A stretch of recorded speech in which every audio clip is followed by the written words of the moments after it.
ಬೇರೆ ಭಾಷೆಗಳಿಗೆ ಒಂದು ರೀತಿಯಲ್ಲಿ ಪ್ರಾಮುಖ್ಯತೆ ಕೊಡೋದು, ಬೇರೆಯವರ ನೇಟಿವಿಟಿಯಲ್ಲಿ ತಮ್ಮ ಸಿನಿಮಾಗಳನ್ನ ಪ್ಲೇಸ್ ಮಾಡೋದು, ಇವೆರಡು ಮಲಯಾಳಂ ಇಂಡಸ್ಟ್ರಿನಲ್ಲಿ ಒಂಥರ ಟ್ರೆಂಡ್ ಆಗೋಗಿದೆ. ಪ್ರೇಮಲು, ಮಂಜುಮೇಲ್ ಬಾಯ್ಸ್ ಆವೇಶಂ ಆಯ್ತು, ಈಗ ಮಮ್ಮೂಟಿ ಅವರ ಈ ಸಿನಿಮಾ ಕೂಡ ಅದೇ ಸಾಲಿಗೆ ಬಂದು ಸೇರ್ಕೊಳ್ತಾ ಇದೆ. ಟರ್ಬೋ ಇದು ವೈಶಾಖ್ ಅವರು ಡೈರೆಕ್ಟ್ ಮಾಡಿ ಮಮ್ಮೂಟಿ ಅವರು ಹಾಗೆ ರಾಜ್ ಬಿ ಶೆಟ್ಟಿ ಅವರು ಆಕ್ಟ್ ಮಾಡಿರುವಂತ ಚಿತ್ರ. ಜೋಸೆಟಾಯ್ ಅಲಿಯಾಸ್ ಟರ್ಬೋ ಜೋಸ್ ಒಬ್ಬ ಜೀಪ್ ಡ್ರೈವರ್ ಇಡುಕಿ ಅನ್ನೋ ಗ್ರಾಮದಲ್ಲಿ ವಾಸ ಆಗಿರ್ತಾನೆ. ಹೀಗಿರ್ಬೇಕಾದ್ರೆ ಒಂದು ದಿನ ತನ್ನ ಸ್ನೇಹಿತನ ಪ್ರೀತಿಗೆ ಸಹಾಯ ಮಾಡೋ ಭರದಲ್ಲಿ ಪ್ರೇಮಿಗಳನ್ನ ಒಂದು ಮಾಡೋದಕ್ಕೆ ಹೋಗಿ ರಿಸ್ಕ್ ತಗೊಂಡು ತಾನೇ ಒಂದು ಸಮಸ್ಯೆಯಲ್ಲಿ ಸಿಕ್ಕಾಕೊಳ್ತಾನೆ. ಸೊ ಅದು ಏನು, ಅದರ ಪರಿಣಾಮದಿಂದ ಈತನ ಬದುಕಿನ ದಿಕ್ಕು ಯಾವ ಕಡೆ ತಿರುಗ್ತು, ಹಾಗೇನೆ ಮುಖ್ಯವಾಗಿ ಇಲ್ಲಿನ ಕಾನ್ಫ್ಲಿಕ್ಟ್ ಏನು ಅನ್ನೋದನ್ನ ನೀವು ಸಿನಿಮಾದಲ್ಲೇ ನೋಡಿ ತಿಳ್ಕೋಬೇಕು. ಇನ್ನ ಆಕ್ಚುಲ್ ಆಗಿ ಫಿಲ್ಮ್ ಹೇಗಿದೆ, ನನಗೇನ್ ಇಷ್ಟ ಆಯ್ತು, ಏನೆಲ್ಲ ಕಷ್ಟ ಆಯ್ತು, ಇದೆಲ್ಲದ್ರ ಬಗ್ಗೆನೂ ಡೀಟೇಲ್ಡ್ ಆಗಿ ಮಾತಾಡ್ತೀನಿ. ಆದ್ರೆ ಅದಕ್ಕಿಂತ ಮೊದಲು ಇನ್ನೇನ್ 50,000 ಸಬ್ಸ್ಕ್ರೈಬರ್ಸ್ ಕಂಪ್ಲೀಟ್ ಆಗೋ ಹಾದಿಯಲ್ಲಿದ್ದೀವಿ. ಸೊ ವಿಡಿಯೋ ಇಷ್ಟ ಆಯ್ತು ಅಂದ್ರೆ ಖಂಡಿತವಾಗ್ಲೂ ಒಂದು ಲೈಕ್ ಕೊಟ್ಟು ಸಬ್ಸ್ಕ್ರೈಬ್ ಮಾಡಿಕೊಂಡು ಸಪೋರ್ಟ್ ಮಾಡಿ. ಸಿನಿಮಾದಲ್ಲಿರೋ ಮೊದಲ ಪಾಸಿಟಿವ್ ಅಂದ್ರೆ ಅದು ಇದರ action sequences and their choreography ಸಿಕ್ಕಾಪಟ್ಟೆ ಸ್ಟೈಲಿಶ್ ಆಗಿತ್ತು. ಸ್ಪೆಷಲಿ ಆರಂಭದಲ್ಲಿ ಬರುವಂತ ಫೆಸ್ಟಿವಲ್ ಫೈಟ್, ನಂತರದಲ್ಲಿ ಬರುವಂತ apartment blast sequence, bus attack and then ಆ ಪೊಲೀಸ್ ಸ್ಟೇಷನ್ ಎಪಿಸೋಡ್, ಲೈಕ್ ಪ್ರತಿಯೊಂದರಲ್ಲೂ ಕ್ರಿಯೇಟಿವ್ ಅಪ್ರೋಚ್ ಅನ್ನೋದು ಎದ್ದು ಕಾಣುತ್ತೆ. ಹಾಗೇನೆ ಒಂದು ಪ್ರಾಪರ್ ಆಕ್ಷನ್ ಎಂಟರ್ಟೈನರ್ಗೆ ಬೇಕಾಗಿರೋ ಮುಖ್ಯವಾದ ಎಲಿಮೆಂಟ್ ಗಳನ್ನೆಲ್ಲ ಸೇರಿಸಿ ಈವನ್ ರೆಗ್ಯುಲರ್ ಅನ್ಸೋ ಆಕ್ಷನ್ ಬ್ಲಾಕ್ಸ್ ನ ಕೂಡ ವಿಭಿನ್ನವಾಗಿ ಕಾಣೋ ತರ ಡಿಸೈನ್ ಮಾಡಿದ್ದಾರೆ. ಇನ್ನು ಇದಕ್ಕೆ ಅಡಿಷನ್ ಅಂದ್ರೆ ಆ ಬ್ಯಾಕ್ ಗ್ರೌಂಡ್ ಸ್ಕೋರ್ ಏನ್ ಕೊಟ್ಟಿದ್ದಾರೆ ಗುರು, ಅದು ಸೈಕ್ ಆಗಿತ್ತು. ಅಂಡ್ ಬರೀ ಆಕ್ಷನ್ಸ್ ಅಲ್ದೇನೆ ಕಳ್ಳ ಪೊಲೀಸ್ ರೀತಿ ಆಟಗಳು ನಡೆಯುವಾಗ ಥ್ರಿಲ್ಲರ್ ಮೂಮೆಂಟ್ ಗಳು ಕ್ರಿಯೇಟ್ ಆದಾಗ ಅಲ್ಲಿ ಬಿಜಿಎಂ ಅನ್ನೋದು ಸಖತ್ತಾಗಿ ವರ್ಕ್ ಆಗಿದೆ. ಹಾಗೇನೆ ಅದಕ್ಕೋಸ್ಕರ ಮ್ಯೂಸಿಷಿಯನ್ ಕ್ರಿಸ್ಟೋಫ್ ಝೇವಿಯರ್ ಅವ್ರನ್ನ ಖಂಡಿತವಾಗ್ಲೂ ಅಪ್ರಿಶಿಯೇಟ್ ಮಾಡ್ಲೇಬೇಕು. ಇನ್ನು ಸಿನಿಮಾಟೋಗ್ರಫಿ ಮತ್ತೆ ಎಡಿಟಿಂಗ್ ಕೂಡ ಇದಕ್ಕೆ ಹೊರತಾಗಿಲ್ಲ.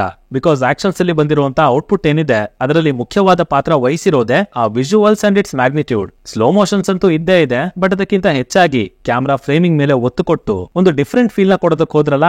ಸ್ಪೆಷಲಿ ಆ car chase sequence, drift mode ಹಾಗೇನೆ ಟರ್ಬೋ ಸೌಂಡಿಂಗ್ ಬಳಸಿದ್ದು ಒಂದು ಮಟ್ಟಿಗೆ ಚೆನ್ನಾಗಿತ್ತು, ಇಷ್ಟನೋ ಆಯ್ತು.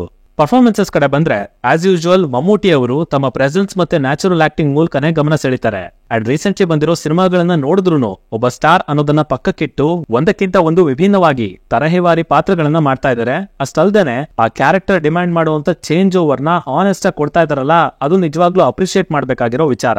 ಅಂಡ್ ಈ ಸಿನಿಮಾದಲ್ಲೂ ಅದೇ ಫ್ಯಾಕ್ಟರ್ ಕ್ಯಾರಿ ಆಗಿದೆ. ಹಾಗಾಗಿ ಸಿನಿಮಾ ಕಮರ್ಷಿಯಲ್ ಆಗಿದ್ರು ಆ ಪಾತ್ರಕ್ಕೆ ಅನಾವಶ್ಯಕವಾದ ಎಲಿವೇಶನ್ಸ್ ಇರ್ಲಿಲ್ಲ, ಜಸ್ಟ್ ಪರ್ಫಾರ್ಮೆನ್ಸ್ ಅಷ್ಟೇ. ಇನ್ನು ಎರಡನೇದಾಗಿ ರಾಜ್ ಬಿ ಶೆಟ್ಟಿ ಅವರ ಪ್ರೆಸೆನ್ಸ್ ಅಂಡ್ ಮ್ಯಾನರಿಸಮ್ ಕ್ರೇಜಿ ಆಗಿತ್ತು. ಆ ಕಣ್ಣುಗಳಲ್ಲಿರೋ ಭಯ, ಅದು ಹುಟ್ಟಿಸಿರುವಂತ ಟೆರರ್, ರಗಡ್ ಆಟಿಟ್ಯೂಡ್, ಡೈಲಾಗ್ ಡೆಲಿವರಿ. ಇನ್ಫ್ಯಾಕ್ಟ್ ಸಿನಿಮಾದಿಂದ ಸಿನಿಮಾಗೆ ಅವರು ತಮ್ಮ ಸ್ಟ್ಯಾಂಡರ್ಡ್ಸ್ ನ ಇನ್ನೊಂದು ಹಂತಕ್ಕೆ ತಗೊಂಡು ಹೋಗ್ತಾ ಇದ್ದಾರೆ. ಟೋಬಿ ಬಂದು ಬೇರೆನೆ ಕಥೆ, ಬಟ್ ಇಲ್ಲಿ ಒಂದು ಪ್ರಾಪರ್ ವಿಲನ್ ಶೇಡ್ ಅಲ್ಲಿ ಕಾಣಿಸ್ಕೊಂಡು ತಮ್ಮೊಳಗೆ ಈ ರೀತಿಯ ನಟನೆ ಕೂಡ ಇದೆ ಅನ್ನೋದನ್ನ ತೋರಿಸಿದ್ದಾರೆ. Apart from them Anjana Jayaprakash ಅವರು ಇಂಪ್ರೆಸಿವ್ ಅಂತ ಅನ್ಸಿದ್ರು. ಹಾಗೇನೆ ಉಳಿದ ಎಲ್ಲಾ ಆಕ್ಟರ್ಸ್ ತಮಗೆ ಕೊಟ್ಟಂತ ರೋಲ್ ನ ಚೆನ್ನಾಗಿ ನಿಭಾಯಿಸಿದ್ದಾರೆ. ಗ್ಯಾಪ್ ಅಲ್ಲಿ ನಮ್ಮ ಕಾಮಿಕಲ್ ಅಜ್ಜಿನ ಮರೆಯೋ ಹಾಗೆ ಇಲ್ಲ. ಬಿಕಾಸ್ ಸಿನಿಮಾಗೆ ಹ್ಯೂಮರ್ ಆಡ್ ಮಾಡೋದ್ರಲ್ಲಿ ಅವರ ಪಾತ್ರ ತುಂಬಾನೇ ಸಹಾಯ ಮಾಡಿದೆ. ಹಾಗೇನೆ ಕಥೆ ಬಂದು ಚೆನ್ನೈಯಲ್ಲಿ ಸೆಟ್ ಆಗಿರೋದ್ರಿಂದ ಅಲ್ಲಿನ ನೇಟಿವಿಟಿಗೆ ಒಳ್ಳೆ ವ್ಯಾಲ್ಯೂನೇ ಕೊಟ್ಟಿದ್ದಾರೆ, ಸ್ಟಾಲಿನ್ ಅವ್ರನ್ನು ಬಿಟ್ಟಿಲ್ಲ. ಇನ್ನು ನೆಗೆಟಿವ್ಸ್ ಕಡೆ ಬಂದ್ರೆ ಫಸ್ಟ್ ಆಫ್ ಆಲ್ ಇದರ ರೈಟಿಂಗ್ ಮತ್ತಷ್ಟು ಬೆಟರ್ ಆಗ್ಬೋದಾಗಿತ್ತು ಅನ್ಕೋತೀನಿ. ಬಿಕಾಸ್ ಕಥೆಲಿ ಹೊಸದು ಅಥವಾ ಹೊಸತನ ಅಂತ ಏನೂ ಇರ್ಲಿಲ್ಲ. ಅಂಡ್ ಹೇಳಿರೋ ವಿಷಯ ಕೂಡ ರುಟೀನ್ ಆಗೇ ಇದೆ. ಹೇಗಿರುವಾಗ ಇಂಪ್ಯಾಕ್ಟ್ ಜನರೇಟ್ ಆಗೋದು ಎಷ್ಟು ಮುಖ್ಯನೋ ಅದರ ಇಂಟೆನ್ಸಿಟಿನ ಕ್ಯಾರಿ ಮಾಡೋದು ಕೂಡ ಅಷ್ಟೇ ಮುಖ್ಯ. ಬಟ್ ಅನ್ಫಾರ್ಚುನೇಟ್ಲಿ ಆ ರೀತಿಯ ಪ್ರಯತ್ನ ನನಗಿಲ್ಲಿ ಕಾಣ್ಲೇ ಇಲ್ಲ. ಹಾಗೇನೆ ವಿಲನ್ ಕ್ಯಾರೆಕ್ಟರೈಸೇಷನ್ ಏನಿದೆ ಅದು ಒಂದ್ ರೀತಿ ಸಪರೇಟ್ ಅಟ್ಯಾಚ್ಮೆಂಟ್ ತರ ಕಾಣುತ್ತೆ. ಬಿಕಾಸ್ ಅವ್ರ ಕಡೆಯಿಂದ ಹೀರೋಗೆ ಒಂದು ಪ್ರಾಪರ್ ರೆಸಿಸ್ಟೆನ್ಸ್ ಅನ್ನೋದೇ ಕ್ರಿಯೇಟ್ ಆಗಲ್ಲ. ಅಂಡ್ ನೋಡ್ತಿರೋರ್ಗೆ ಹೇಗ್ ಅನ್ಸುತ್ತೆ ಅಂದ್ರೆ ಅಯ್ಯೋ ಬಿಡುಗುರು, ಇಲ್ಲೂ ಹೀರೋನೇ ಗೆಲ್ಲೋದು, ಅವನೇ ಹೊಡೆದು ಬರ್ತಾನೆ, ಅದ್ರಲ್ಲಿ ಏನಿದೆ ದೊಡ್ಡ ವಿಷಯ ಅಂತ.